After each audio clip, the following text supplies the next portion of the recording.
Assalamualaikum warahmatullahi wabarakatuh. Kami dari kelompok 9 di sini akan menjelaskan mengenai penafsiran hukum oleh hakim, di mana tugas ini untuk memenuhi nilai ujian tengah semester kami dari mata kuliah jurisprudensi. Sebelumnya perkenalkan, nama saya Alivia Nazwaristia dengan NPM 211000059. Dan saya Putri Deborah Lekehena dengan NPM 211000050. Ada satu anggota lagi, yaitu Zalita Citra Maharani dengan NPM 211000039, namun berhalangan hadir pada presentasi kali ini, dan insya Allah mungkin Zalita akan mempresentasikan tugasnya sendiri. Begitu. Baik, saya lanjutkan ke materi. Silakan Putri. Yang pertama, penafsiran hukum. Menurut Ridwan Halim, yang pada intinya berpendapat bahwa penafsiran hukum adalah upaya untuk menerangkan, menjelaskan, menegaskan, atau memperluas ataupun membatasi pengertian peraturan hukum guna memecahkan masalah atau persoalan yang sering dihadapi. Yang kedua, Masyur Effendi, yang pada intinya berpendapat bahwa penafsiran hukum adalah cara untuk menjelaskan pengertian pasal-pasal dalam undang-undang yang belum atau tidak jelas. Dapat ditarik kesimpulan bahwa penafsiran hukum itu merupakan upaya untuk menjelaskan atau menegaskan pengertian dari rumusan peraturan hukum yang dianggap belum jelas atau belum lengkap yang tercantum dalam suatu undang-undang.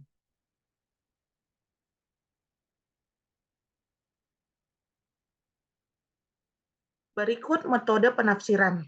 Yang pertama, ada interpretasi gramatikal, di mana menafsirkan kata-kata dalam undang-undang sesuai kaidah bahasa dan kaidah hukum tata bahasa.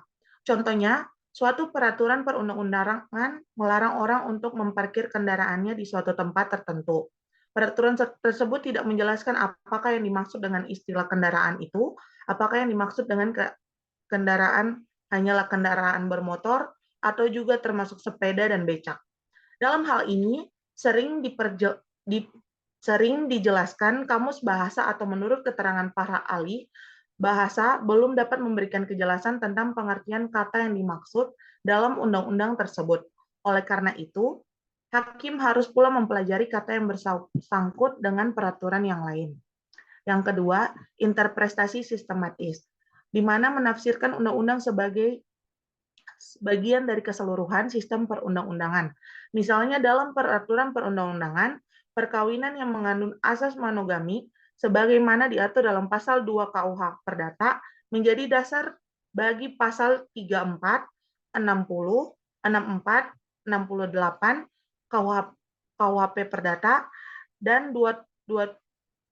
pasal 279 KUH Pidana. Kemudian interpretasi historis, yaitu penafsiran secara undang-undang dan sejarah hukum. Penafsiran ini di mana secara hukumnya yang diselidiki maksudnya berdasarkan sejarah terjadinya hukum tersebut. Sejarah terjadinya hukum dapat diselidiki dari memori penjelasan, laporan-laporan menteri dengan komisi DPR yang perdebatan dalam DPR dan surat menyurat antara bersangkutan. Dan yang kedua, sejarah undang-undangnya yang diselidiki maksudnya pembentuk undang-undang pada waktu membuat undang-undang itu, misalnya didenda, sekarang ditafsirkan dengan uang sebab harga barang lebih mendekati pada waktu KUHP itu dibuat. Kemudian interpretasi sosiologis atau teologis yang mengandung makna undang-undang dilihat berdasarkan tujuan kemasyarakatannya, sehingga penafsiran dapat mengurangi kesenjangan antara sifat positif hukum dengan kenyataan hukum. Misalnya di Indonesia masih banyak peraturan yang berlaku yang berasal dari zaman kolonial, sehingga untuk menjalankan peraturan itu, hakim harus dapat menyesuaikan dengan keadaan masyarakat Indonesia pada saat sekarang. Kemudian, interpretasi komparatif, di mana menafsirkan dengan cara membandingkan dengan berbagai sistem hukum.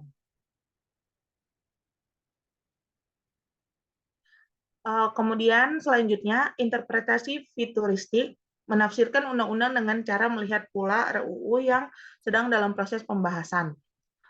Kemudian interpretasi ekstensif, di mana menafsirkan dengan melebihi batas hasil penafsiran gramatikal. Misalnya aliran listrik.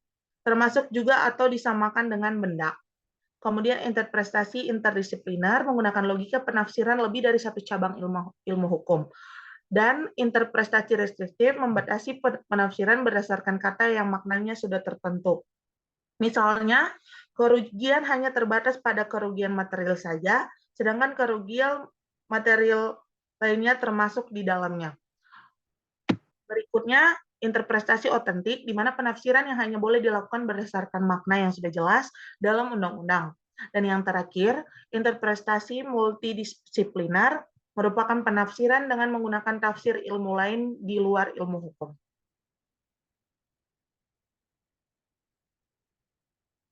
Bagaimana seorang hakim menafsirkan hukum? Dalam melakukan penemuan hukum, hakim menggunakan metode-metode yang sudah tadi saya jelaskan, metode penafsiran hukum. Berdasarkan pasal 20 AB, hakim mengadili berdasarkan undang-undang, dan pasal 22 AB dan ditambah pasal 14 Undang-Undang Nomor 14 Tahun 1970 mewajibkan hakim untuk tidak menolak mengadili perkara yang diajukan kepadanya dengan alasan tidak lengkap atau tidak jelas undang-undang yang mengaturnya, melainkan wajib mengadilinya.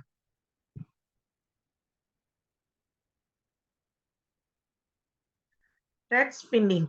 Yang dimaksud dengan red spending di sini adalah proses pembentukan hukum oleh hakim atau aparat penegak hukum lainnya dalam penerapan peraturan umum terhadap peristiwa hukum yang konkret dan hasil penemuan hukum menjadi dasar untuk mengambil keputusan. Dilanjutkan oleh Alivia. Baik. Selanjutnya, hakim membuat undang-undang karena undang-undang tinggal dari perkembangan masyarakat. Hakim sebagai penegak hukum dan keadilan yang juga berfungsi sebagai penemu yang dapat menentukan mana yang merupakan hukum dan mana yang bukan hukum.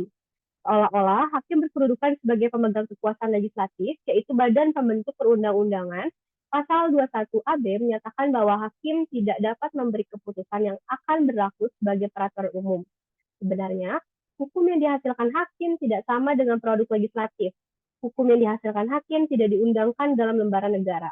Keputusan hakim tidak berlaku bagi masyarakat umum, melainkan hanya berlaku bagi pihak-pihak yang berperkara. Sesuai pasal 1917 ayat 2 KUH Perdata, yang menyatakan bahwa kekuasaan keputusan hakim hanya berlaku tentang hal-hal yang diputuskan dalam keputusan tersebut. Negara Indonesia adalah negara hukum. Hal ini dinyatakan secara tegas di dalam pasal 1 ayat 3 Undang-Undang Dasar Negara Republik Indonesia 1945 pasca amandemen. Sebagai negara hukum, maka hukum harus dipahami sebagai satu kesatuan sistem yang terdiri beberapa elemen. Salah satu elemen peradilan. Dalam memeriksa, mengadili, dan memutus suatu perkara, seorang hakim harusnya menggunakan hukum tertulis sebagai dasar putusannya. Akan tetapi, apabila dalam hukum tertulis tidak ditemukan atau dirasa tidak cukup, maka hakim dapat melakukan penafsiran hukum. Secara yuridis maupun filosofis, hakim Indonesia mempunyai kewajiban atau hak untuk melakukan penafsiran hukum atau penemuan hukum agar peraturan yang diambilnya dapat sesuai dengan hukum dan rasa keadilan masyarakat. Penafsiran hukum oleh hakim dalam proses peradilan harusnya dilakukan atas prinsip-prinsip dan asas-asas peradilan dan asas-asas tertentu yang menjadi dasar sekaligus rambu-rambu bagi hakim dalam menerapkan kebebasan dalam menemukan dan menciptakan hukum. Dalam upaya penafsiran hukum, maka seorang hakim mengetahui prinsip-prinsip peradilan yang ada dalam peraturan perundang-undangan yang berkaitan dengan dunia peradilan. Dalam hal ini, Undang-Undang Dasar Negara Republik Indonesia tahun 1945, Undang-Undang Nomor 48 tahun 2009 tentang kekuasaan kehakiman. Penafsiran hukum oleh hakim, hukum atau undang-undang adalah produk kolonial atau produk zaman Orde Lama. Maka dari itu, hakim dapat menafsirkan agar dapat diterapkan yang sesuai dengan situasi dan kondisi masa kini. Dalam hal ini, hakim harus menggali nilai-nilai hukum yang hidup dalam masyarakat.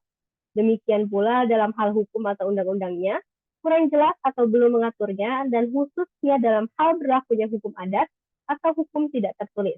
Maka hakim perlu menggali nilai-nilai hukum dalam masyarakat.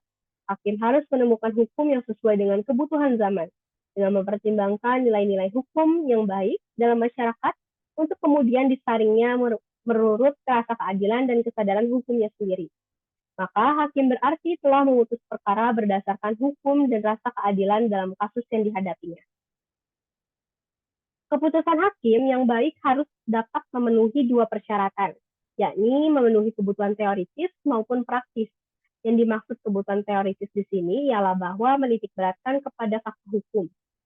Beserta pertimbangannya, maka putusan tersebut harus dapat dipertanggungjawabkan dari segi ilmu hukum, bahkan tidak jarang dengan putusannya yang membentuk jurisprudensi yang dapat menentukan hukum baru atau merupakan sumber hukum.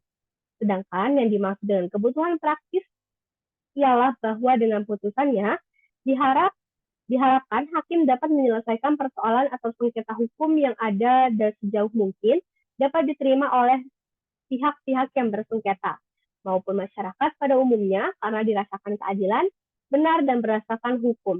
Hakim dalam memeriksa dan memutuskan perkara sering menghadapi suatu keadaan bahwa hukum tertulis tersebut ternyata tidak selalu dapat menyelesaikan masalah yang dihadapi. Bahkan seringkali hakim harus menemukan sendiri hukum itu dan atau menciptakan untuk melengkapi hukum yang sudah ada. Dalam memutus suatu perkara, hakim harus mempunyai inisiatif sendiri dalam menentukan hukum.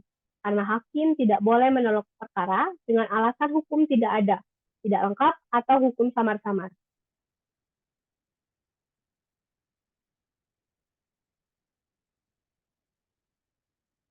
Kesimpulan, penafsiran hukum adalah sebuah pendekatan dan penemuan hukum dalam hal peraturannya ada, tetapi tidak jelas untuk dapat diterapkan pada peristiwanya. Sebaliknya, dapat terjadi juga hakim harus memeriksa dan mengadili perkara yang tidak ada peraturannya yang khusus. Di sini, hakim menghadapi kekosongan atau ketidaklengkapan undang-undang yang harus diisi atau dilengkapi. Sebab, hakim tidak boleh menolak memeriksa dan mengadili perkara dengan dalih tidak ada hukumnya. Hakim menemukan hukum itu untuk mengisi kekosongan hukum tersebut. Penafsiran merupakan kegiatan yang sangat penting dalam hukum. Penafsiran itu merupakan metode untuk memahami makna yang terkandung dalam teks-teks hukum untuk dipakai dalam menyelesaikan kasus-kasus atau mengambil keputusan atas hal-hal yang dihadapi secara konkret. Penafsiran hukum oleh hakim dalam proses peradilan haruslah dilakukan atas prinsip-prinsip dan asas-asas tertentu dan menjadi dasar sekaligus rambu-rambu bagi hakim dalam menerapkan kebebasannya dan menemukan dan menciptakan hukum. Dalam upaya penafsiran hukum, maka seorang hakim mengetahui prinsip-prinsip peradilan yang ada dalam peraturan perundang-undangan yang berkaitan dengan dunia peradilan. Dalam hal ini, Undang-Undang Dasar Negara Republik tahun 1945 dan Undang-Undang Dasar Nomor 48 tahun 2009 tentang kekuasaan kehakiman.